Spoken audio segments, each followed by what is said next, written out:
Assalamualaikum warahmatullahi wabarakatuh. Alhamdulillahi rabbil alamin. Wabihi nasta'inu ala umurid dunya waddin. Wassalatu wassalamu ala ashrafil mursalin sayyidina wa maulana Muhammadin. Wa ala alihi wa ashabihi ajma'in. Subhanaka la ilma lana illa ma 'allamtana innaka antal alimul hakim. Rabbi shrah li sadri wa yassir li amri wahlul 'uqdatam min lisani yafqahu qawli amma ba'du fa inna asdaqal hadithi kitabullahi ta'ala wa khairal hadi hadi Muhammadin sallallahu alaihi wasallam wa syarral umuri muhdatsatuha wa kullu muhdatsatin bid'ah wa kullu bid'atin dhalalah wa kullu dhalalatin finnar. Hadirin jamaah yang dirahmati Allah sekalian, alhamdulillah malam ini kita dapat hadir di majlis ilmu yang mudah-mudahan kita semua yang hadir di majlis ini dirahmati oleh Allah. Dan mudah-mudahan apa yang kita pelajari menjadi ilmu yang bermanfaat. Al-Quran yang kita kaji menjadi panduan hidup kita. Dan nanti pada hari kiamat kita berharap Al-Quran ini akan menjadi pembela kita pada hari kiamat. Di saat tidak ada yang diizinkan melainkan beberapa perkara yang diizinkan oleh Allah untuk memberikan syafaat kepada kita. Di antaranya adalah Al-Quranul Karim yang senantiasa kita pelajari dan senantiasa kita baca. Hadirin jamaah sekalian yang dirahmati Allah, malam ini kita akan meneruskan ayat yang ke-124 ya. Pada minggu yang lalu kita baca ayat yang sama. Adapun penjelasannya belum secara sempurna saya sampaikan. Begitu juga dengan tafsir daripada tafsir Al-Munir ini juga belum sempat kita habiskan. Hadirin jamaah sekalian yang dirahmati Allah, pada ayat yang ke-124 ini Allah Subhanahu wa taala menceritakan bahwa Nabi Ibrahim alaihi salam telah diuji oleh Tuhannya biawamira wa nawahu, dengan perintah-perintah Allah dan larangan-larangannya.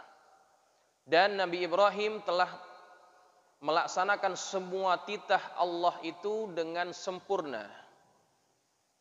Maka kemudian Allah Subhanahu wa taala menjadikan Nabi Ibrahim sebagai imam, yakni seseorang yang diikuti.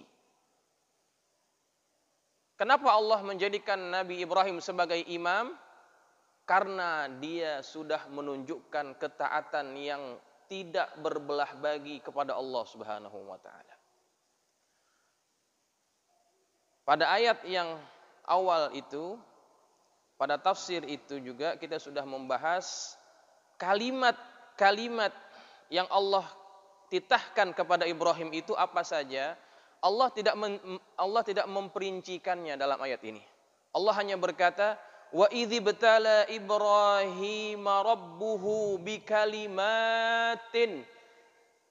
Dan ingatlah ketika Ibrahim diuji Tuhannya dengan beberapa kalimat. Kalimat-kalimat itu tidak dirinci oleh Allah. Makanya banyak penafsiran, dan di antara yang kita kaji pada minggu yang lalu ada 10 perkara ya. Namun selain itu banyak juga penafsiran daripada penafsir-penafsir Al-Quran. Di antaranya yang disebutkan oleh Asy-Syaikh Wahbah Az-Zuhaili. Beliau juga menukil beberapa pandangan ulama tafsir. Kalimat-kalimat yang Allah titahkan kepada Ibrahim itu apa saja? Kemudian setelah beliau merinci satu, di akhirnya Asy-Syaikh Wahbah Zuhaili memilih pendapat yang paling sahih adalah yang keempat. Apa itu? Kalimat yang Allah titahkan kepada Ibrahim. Dan Ibrahim menunaikannya dengan baik adalah, kata beliau, yang pandangan ini dinisbahkan kepada Ibnu Abbas radhiyallahu anhuma. Al-kalimatul lati ibtalallahu bihinna Ibrahim fa'atammahun kalimat-kalimat yang Allah ujikan kepada Ibrahim, kemudian Ibrahim menunaikannya dengan sempurna. Pertama, firaqu qaumihi fillahi hina umira bimufaraqatihim. Ketika Allah menyuruh Ibrahim untuk meninggalkan kaumnya. Kaum di mana dia dilahirkan, di mana dia berada, di mana dia dibesarkan. Nabi Ibrahim disuruh meninggalkan tempat kelahirannya, meninggalkan kaumnya. Perintah itu ditaati oleh Ibrahim. Kemudian, wa muhajjatu Namrud fillah. Yang kedua, ketika Allah menyuruh Ibrahim untuk berhujjah, untuk beradu argumen dengan Raja Namrud yang dia hadapi pada waktu itu. Yang kita sama-sama tahu kan, ya, apa yang terjadi antara Namrud dan Ibrahim. Itu yang kedua. Yang ketiga, wasabruhu ala qadfihim iyyahu finnar liyuharriquhu. Dan ketika Nabi Ibrahim sabar tatkala kaumnya itu melemparkan dia ke dalam kobaran api. Itu yang ketiga. Yang keempat, wal hijratu min watnihi hina umira bil khuruj anhum. Yang keempat adalah hijrah daripada tanah kelahirannya ketika diperintahkan oleh Allah keluar bersama mereka. Nanti saya jelaskan. Yang kelima, wa ma butuliya bihi min dhibhi ibnihi hina umira bi dhibhihi. Dan tatkala dia diuji dengan perintah untuk menyembelih anaknya.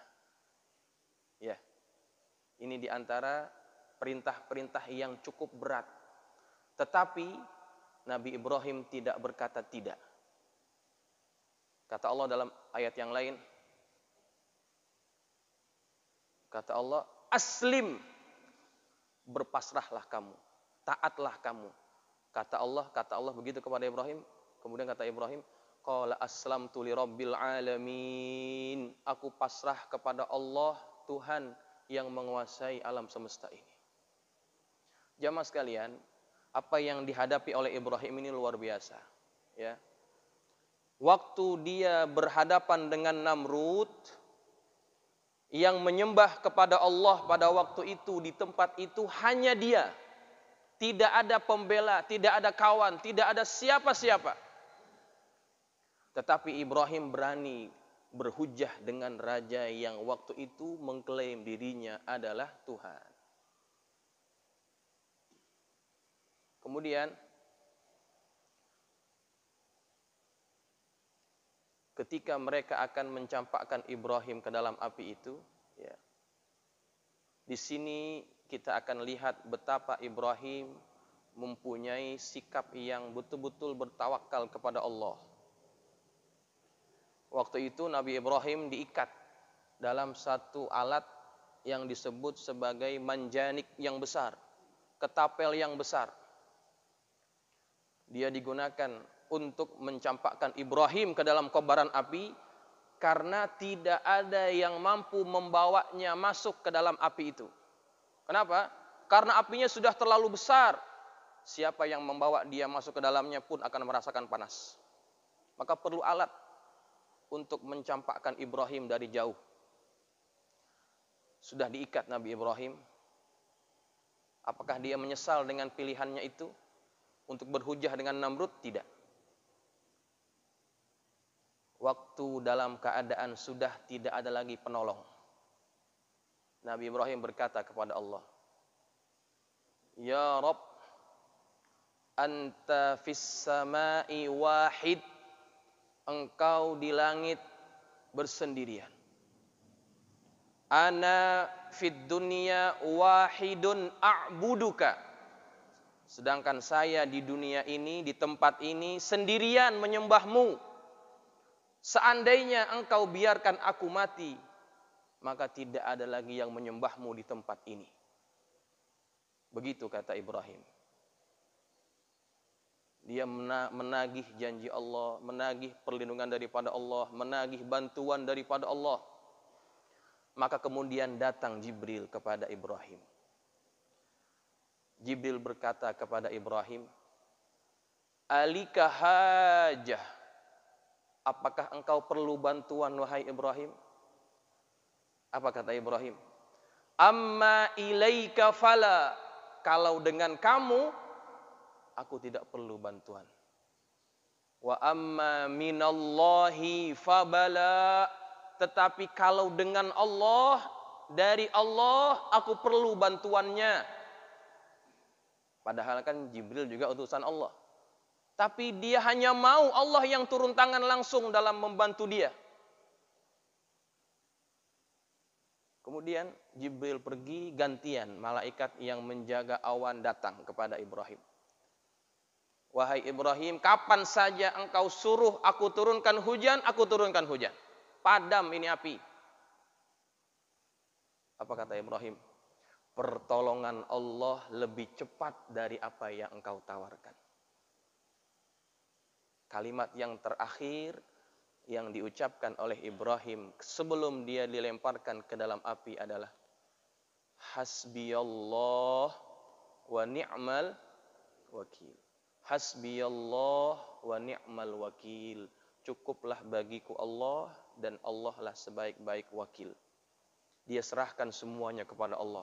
Ketika kita serahkan semua kepada Allah, Allah yang turun tangan langsung mengatasi masalah kita. Maka apa yang terjadi? Allah mengatakan kepada api itu, "Ya naru kuni bardan wassalaman ala Ibrahim." Wahai api, jadilah engkau dingin dan juga dingin yang menyelamatkan bagi Ibrahim. Sifat api membakar tapi tidak berlaku kepada Ibrahim. Nah, jamaah sekalian, itu yang diantara perintah yang cukup berat sebetulnya, tetapi berhasil ditunaikan oleh Ibrahim. Kemudian yang cukup berat juga ditunaikan oleh Ibrahim adalah ketika dia disuruh oleh Allah hijrah dari tempat tinggalnya.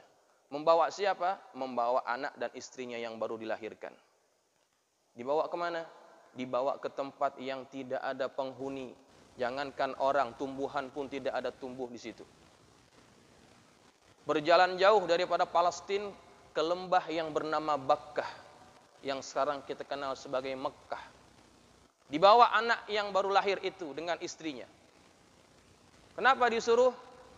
Karena ketika Ibrahim mempunyai anak dari Hajar, istri yang pertama yakni Sarah merasa agak cemburu. Maka Allah tidak ingin rasa cemburu itu terus menguasai hatinya Hajar. Hatinya Sarah, maaf. Allah tidak ingin rasa cemburu itu menguasai dirinya Sarah. Maka Allah menyuruh Ibrahim bawa Hajar pergi dari sini. Supaya si Sarah ini tidak terus-terusan dimakan api cemburu. Pergilah dia.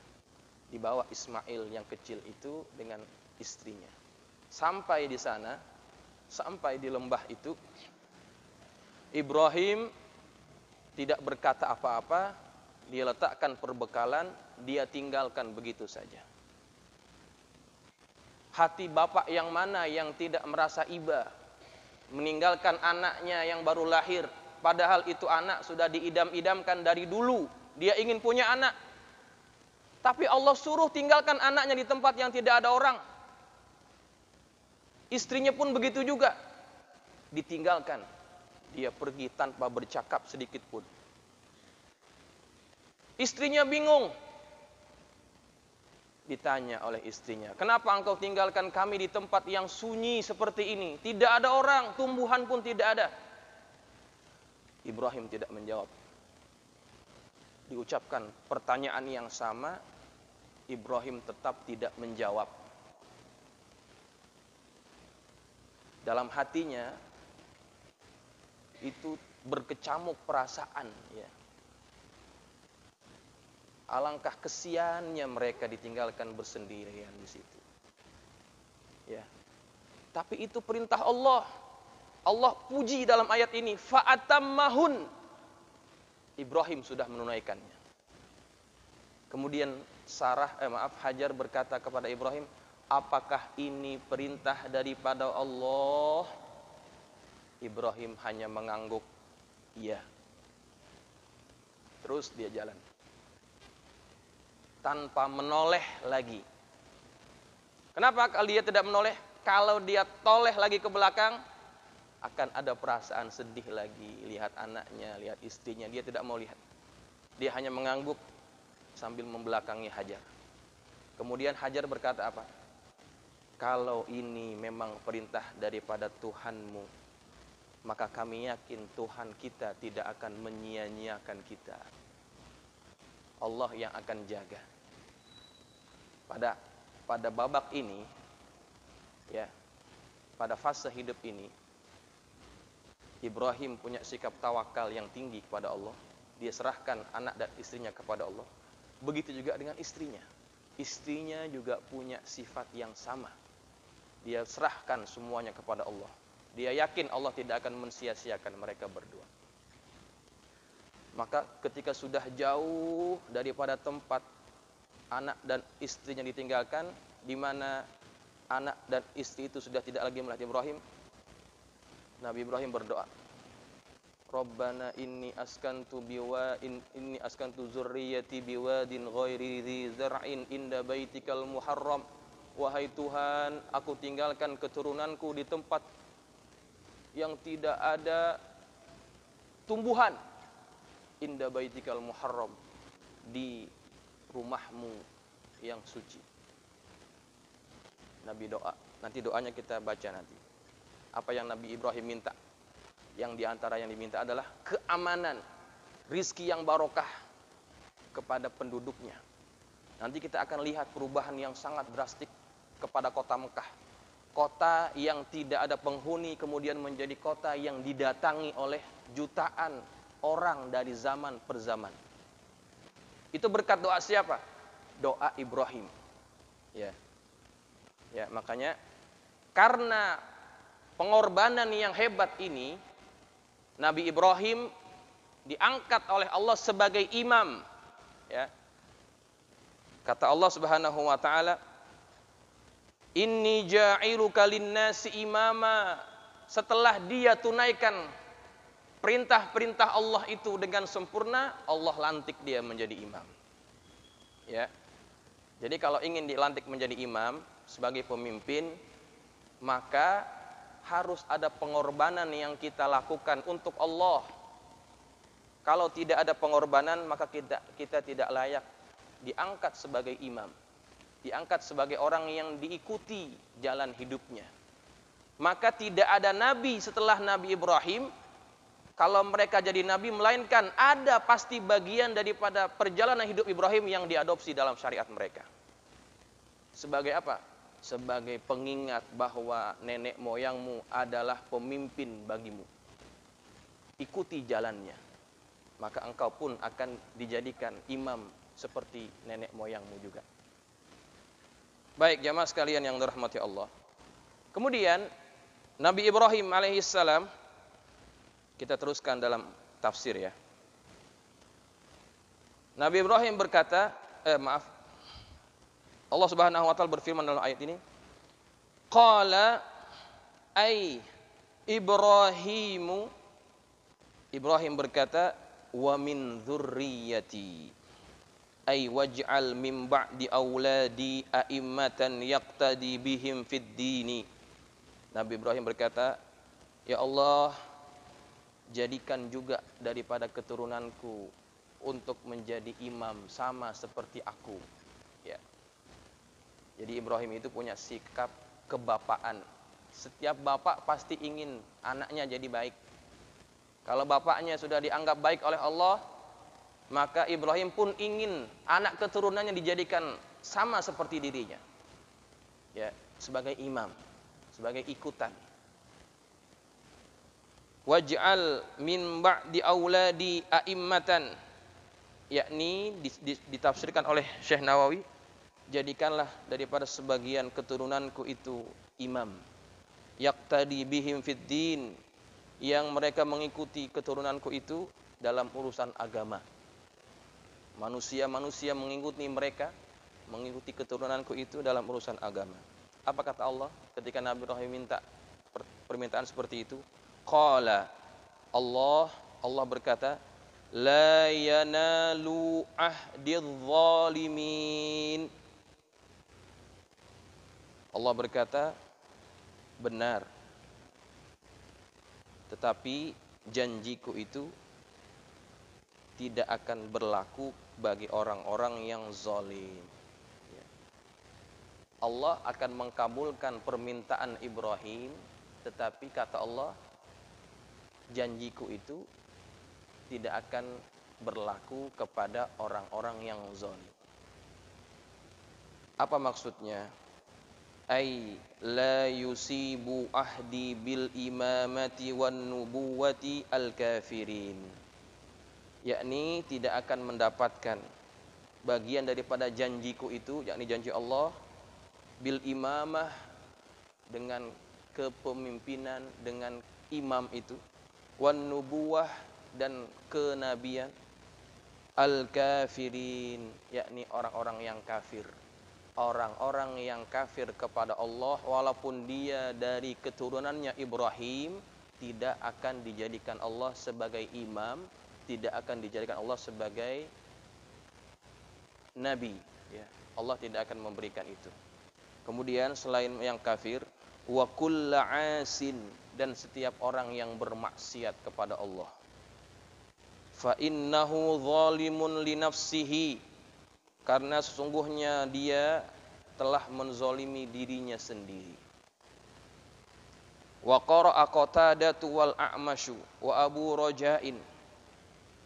Qatadah dan Al-A'mas dan Abu Raja' membaca ayat itu, az-zalimuna raf'an bil fa'iliyati.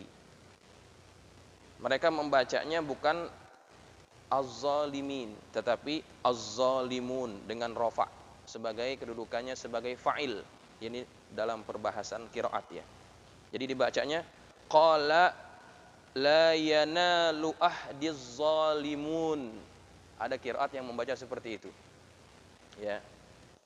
Ahdi, sedangkan ahdinya itu jadi apa? Maf'ulun bihi, jadi maf'ul bih. Nah, wa fi hadza, dan pada masalah ini, dalilun ala ismatil anbiya'i alaihimussalam.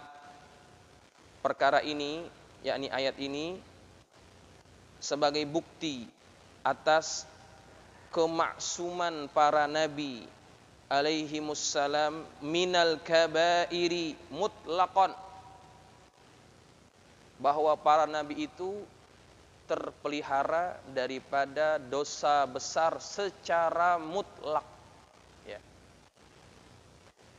Ayat yang terakhir yang berbunyi la yanalu ahdiz zalimin, bahwa janji Allah akan menjadikan keturunannya Ibrahim sebagai imam dan nabi tidak akan berlaku kepada orang-orang yang zalim. Siapa yang zalim?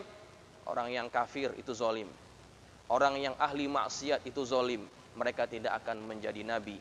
Maka kata para ulama seperti yang dinukil oleh Syekh Nawawi, ini sebagai dalil bahwa nabi tidak akan pernah melakukan perbuatan dosa besar, ya. Sebab Allah sudah jamin kalau mereka ahli dosa besar, mereka tidak akan jadi nabi. Walaupun dia keturunannya para nabi, kalau mereka melakukan perkara-perkara kekufuran, perkara-perkara dosa besar, mereka tidak akan dijadikan Allah sebagai nabi. Ya, jamaah sekalian, jadi inilah yang dibahas oleh para ulama, seperti yang kita baca dalam tafsir Munir ini. Nah, berkaitan dengan kemaksuman para nabi, terbebasnya para nabi daripada dosa, secara mutlak para nabi memang terpelihara daripada dosa besar. Itu disepakati. Ya, seperti yang dikatakan tadi kan. Hadza dalilun ala ismatil anbiya'i alaihimussalamu minal kabairi mutlaqan, bahwa para nabi itu maksum, terpelihara daripada melakukan dosa besar.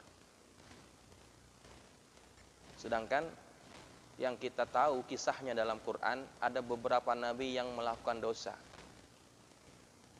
Kita katakan bukan dosa lah, kesalahan. Ya. Siapa di antaranya yang Allah ceritakan dalam Quran? Pertama yaitu Nabi Adam. Ya. Nabi Adam pernah melakukan kesalahan.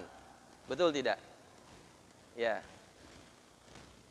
Lalu bagaimana korelasinya dengan ayat ini?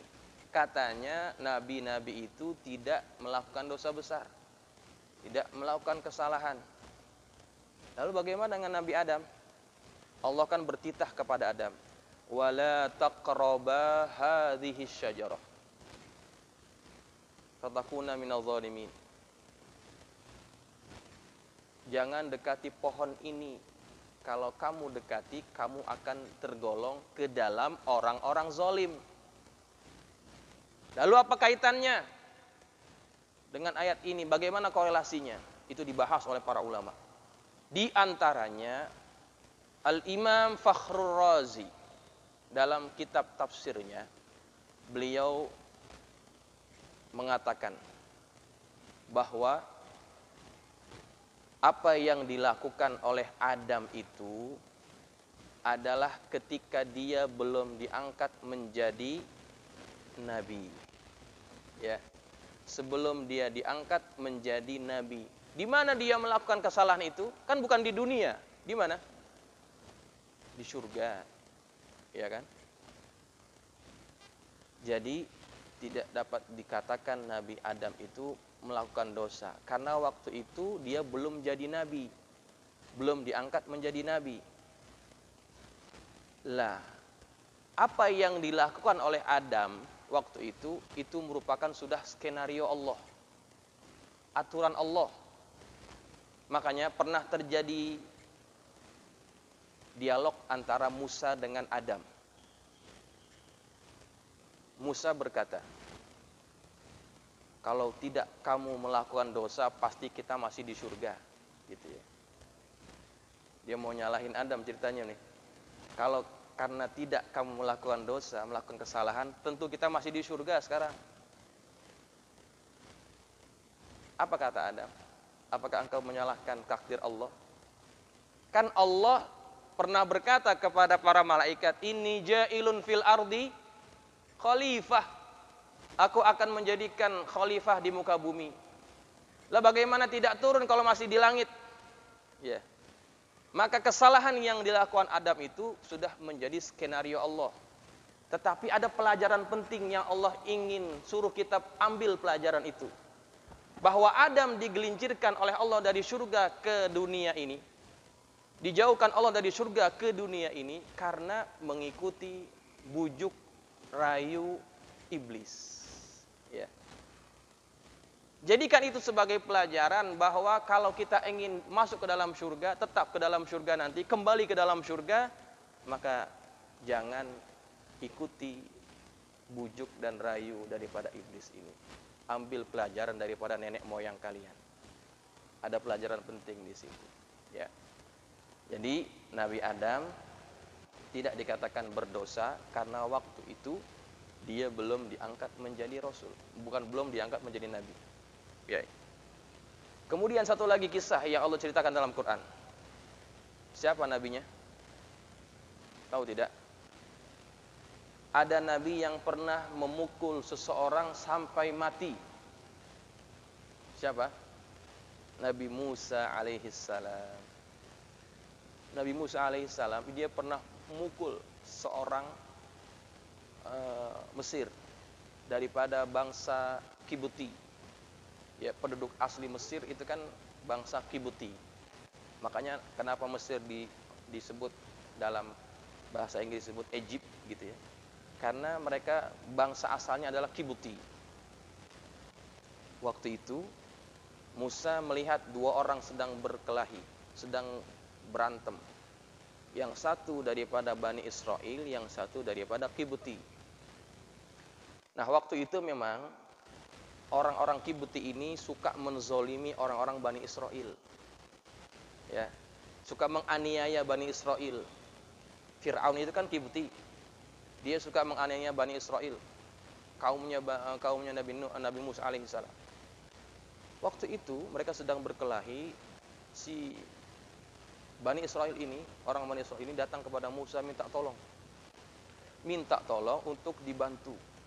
Kemudian Nabi Musa menolong orang ini karena dianggap dia adalah orang yang dianiaya. Dia ingin menolong orang yang dianiaya. Dipukul orang ini, sekali pukul nggak taunya langsung mati. Coba. Ya. Apakah itu kesalahan? Apakah itu dosa? Itu dianggap, kata para ulama, bukan dosa. Kenapa? Karena Nabi Musa memukul orang tersebut niatnya bukan untuk membunuh, hanya untuk membela orang yang dizolimi, menurut pandangan Musa. Dan kebiasaannya orang kalau mukul orang itu jarang yang mati sekali pukul, ya gak? Mike Tyson aja yang pukulannya luar biasa keras, sekali pukul belum tentu orang jatuh. Tapi Musa ini punya kekuatan luar biasa memang. Orang dipukul langsung koid, langsung mampus. Coba, bagaimana luar biasanya. Jadi sebetulnya pukulan itu bukan pukulan yang biasanya mematikan secara hitung-hitungan kita. Namun Allah kehendaki orang ini mati. Ya, orang ini mati. Begitu. Dalam fikih kan ada tuh. Perbuatan membunuh yang dikategorikan berhak dibunuh ataupun mendapatkan hukum qisas adalah qatlul amdi, membunuh secara sengaja, ya. Tapi kalau qatlul khata', membunuh karena tersalah, nggak sengaja, itu tidak layak dikatakan dia harus dapat hukuman qisas. Nggak sengaja, ya, maka tidak layak. Begitu. Nah, apa yang dilakukan oleh Musa itu tidak dianggap sebagai dosa besar. Ya, makanya disebut di sini minal kabairi mutlaqon. Kalau dosa besar, para nabi tidak akan pernah melakukannya. Ya. Tidak akan pernah melakukannya. Mereka sudah terjamin. Mereka sudah maksum. Tapi kalau nabi-nabi pernah melakukan kesalahan yang bukan bagian dosa besar, itu bisa dimungkinkan. Ya. Bukan kesalahan, bukan dosa lah, katakan gitu. Sebagai contoh, ya, sebagai contoh. Dalam surah yang selalu kita baca, Abasa wa tawalla, ya. Abasa wa tawalla. Dia bermuka masam dan dia berpaling. Siapa dianya tuh? Allah tidak sebut siapa dia. Ya. Abasa wa tawalla. Dia bermuka masam dan dia berpaling. An ja'ahul a'ma. Ketika datang kepadanya seorang buta.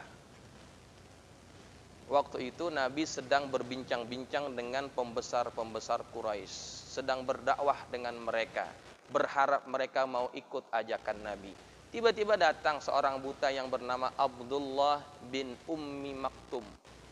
Abdullah bin Ummi Maktum yang dia minta diajar tentang Islam. Nabi sedang berdiskusi, sedang berdakwah dengan orang-orang ini. Tiba-tiba dia ganggu datang.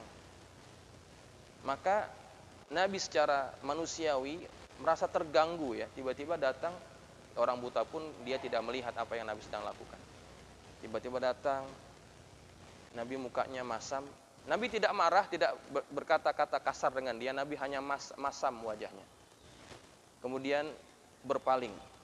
Tidak diendahkan Abdullah bin Ummi Maktum. Allah terus tegur. Allah langsung tegur Nabi Muhammad SAW. Itu dosa bukan? Dosa atau bukan? Bukan dosa. Ya. Itu bukan dosa. Teguran kepada Nabi itu sifatnya bukan karena Nabi melakukan dosa. Ya. Dan Abdullah bin Ummi Maktum pun tidak melihat bagaimana respon wajah Nabi. Karena dia apa? Buta. Ya. Mungkin kalau dia melihat, kecil hati juga kali dia. Marah gitu ya. Nabi, saya datang mukanya asam banget. tapi dia buta, nggak tahu bagaimana wajahnya Nabi. Ya. Jadi dalam masalah ini Nabi tidak dianggap bersalah ataupun tidak dianggap berdosa. Begitu ya. Tapi Allah perlu tegur, tidak layak bagimu untuk berlaku demikian. Maka ada kaidah dalam ilmu tasawuf, hasanatul abrar sayyiatul muqarrabin. Hasanatul abrar sayyiatul muqarrabin. Perkara-perkara yang dianggap baik oleh orang-orang yang baik itu kadang-kadang dianggap buruk oleh orang yang sudah mendapatkan darajat muqarrabin, yang dekat dengan Allah. Ya. Nabi kan manusia termulia, muqarrabin. Ya. Maka perbuatan tersebut perlu ditegur oleh Allah Subhanahu wa taala. Tidak layak bagimu berlaku demikian. Begitu, ya, jamaah sekalian. Maka inilah maksud daripada ayat yang ke-124. Ya. Kalau kita pelajaran penting buat kita, kalau tadi ceritanya tentang Nabi Ibrahim, apa pelajaran buat kitanya? Buat kita, kalau kita ingin dianggap dimuliakan oleh Allah Subhanahu wa taala seperti mana Ibrahim dimuliakan oleh Allah sampai dijadikan sebagai imam, maka yang pernah dilakukan oleh Ibrahim coba kita ikuti. Nabi Ibrahim dilantik oleh Allah menjadi imam karena dia taat dan patuh terhadap semua perintah Allah. Maka kalau kita ingin dimuliakan Allah, ikuti dan patuhi segala titah perintah Allah Subhanahu wa taala. Begitu. Maka kita akan dimuliakan oleh Allah. Walaupun tidak menjadi nabi, tidak menjadi rasul, tetapi kita akan mendapatkan kemuliaan seperti mana Allah juga pernah memuliakan Nabi Ibrahim alaihissalam. Ya. Saya rasa sampai di sini dulu ta'lim kita, sudah masuk waktu Isya. Insyaallah minggu hadapan kita akan sambung ayat yang ke-125, yaitu ayat yang membicarakan tentang bagaimana Allah nanti juga akan menjadikan Baitullah menjadi tempat yang dicintai oleh manusia, yang manusia akan selalu datang kepadanya. Walhal dulunya tempat yang tandus, tapi karena tempat itu tempat yang pernah disinggahi oleh Ibrahim, dibangun oleh Ibrahim, Allah pun menjadikan tempat itu menjadi tempat yang dimuliakan oleh Allah Subhanahu wa taala. Insyaallah kita sehat, Allah pelihara kita. Kita jumpa lagi pada minggu yang akan datang. Mudah-mudahan apa yang kita pelajari bermanfaat. Wallahu a'lam bissawab wa ilaihil marji' wal ma'ab. Al-Fatihah. A'udzu billahi minasyaitonir rajim. Bismillahirrahmanirrahim. Alhamdulillah. Iyyaka na'budu wa iyyaka nasta'in. Shiratal ladzina an'amta 'alaihim ghairil maghdubi 'alaihim waladdallin. Bismillahirrahmanirrahim. Alhamdulillahirabbil alamin. Wassalatu wassalamu ala asyrafil mursalin sayyidina maulana Muhammadin wa ala alihi wa ashabihi ajma'in. Allahumma anfa'na bima 'allamtana wa 'allimna ma yanfa'una. Allahumma zidna wa la tanqusna wa akrimna wa la tuhinna wa'tina wa la tahrimna wa athirna wa la tu'thir 'alaina wa ardina wardu 'anna. Allahumma inna nas'aluka bihaqqi Fatimata wa abiha wa ba'liha wa baniha iftah 'alaina wa 'ala auladina wa talamidina futuhal 'arifin. Faqihna wa iyyakum fid din warzuqna kamalal ikhlas wal yaqin. اللهم ارزقنا فهم النبيين وحفظ المرسلين وإلهام الملائكة المقربين برحمتك يا أرحم الراحمين. اللهم اجعلنا من الذين يستمعون القول فيتبعون أحسنه. صلى الله على سيدنا محمد وعلى آله وصحبه وسلم. الحمد لله رب العالمين. السلام عليكم ورحمة الله وبركاته.